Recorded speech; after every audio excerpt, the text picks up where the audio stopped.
Welcome, welcome, welcome. Welcome to Gisela Mann's PhD Top Tips and tip number 2. Now, tip number 2 is write your easiest chapters first. This sounds like a no-brainer, but you'd be surprised how easy it is to think that you need to write your thesis chronologically. You know, your introduction, your literature review or background chapter, your findings, your discussion, your conclusion. But actually, the best thing to do is to write your easiest chapters first. There's a couple of reasons for this. First, by writing your easiest chapter, you'll reduce your daily write rate quicker, which will give you an increased sense of accomplishment and motivation. You'll also gain confidence in your ability to write.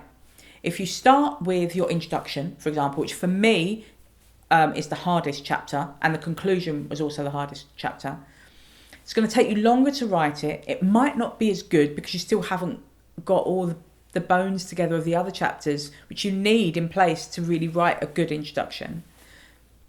And you'll feel paralysed and you'll procrastinate. So for me, the easiest chapter was my findings chapter because I had really good, rich data, which I couldn't wait to get into and organise and write down in my thesis.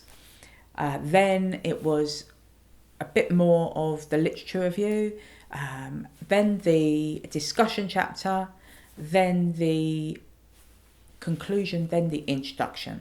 That's the way I wrote it. That's what I thought was easiest. I left the most difficult chapters till the end so that my daily write rate was reducing over the course of the year, which meant I kind of had that time then available to write the more difficult chapters.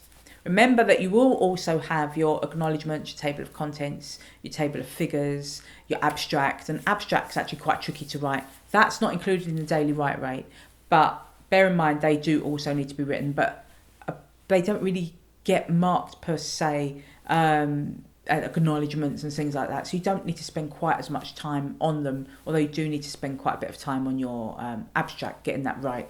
So there we go. Tip number 2. Write your easiest chapter first and you'll gain confidence, reduce your daily write rate and get that PhD written quicker. Thank you.